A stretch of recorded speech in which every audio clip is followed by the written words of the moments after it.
தொழுகாத சமூகத்தின் மீது அல்லாஹ்வின் பார்வை இல்லை, அல்லாஹ்வின் வெற்றி இல்லை. ரமதானில் ஃபஜ்ரை நிரப்புவதைப் போல் தமிழகத்தின் பள்ளிகளில் ஃபஜ்ரை நிரப்பி பாருங்கள்.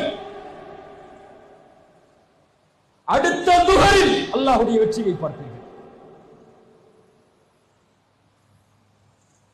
போராட்ட களம் என்றால் தயாராகக்கூடிய வாலிபர்களே, உன் தூக்கத்தை விட்டு போராட தயாரா?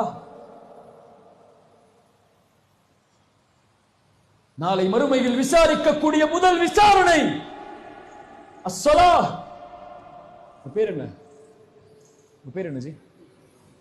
ஹக்கீம் பாய். நாளைக்கு மறுமையில் அல்லாஹ் விசாரிக்கக்கூடிய முதல் விசாரணை அஸ்ஸலா. பேர் என்ன? ராஃபியா. யா ராஃபியா, நாளை மறுமையில் அல்லாஹ் உன்னை விசாரிக்கக்கூடிய முதல் விசாரணை அஸ்ஸலா. பேர் என்ன? ஹுசைன்.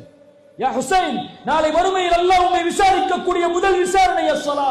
யா அப்துல் பாசித், நாளை மறுமையில் அல்லாஹ் உன்னை விசாரிக்கக்கூடிய முதல் விசாரணை அஸ்ஸலா. அது சரியானால் அல்லாஹ் அனைத்து செயல்களையும் சரிபடுத்துவான்.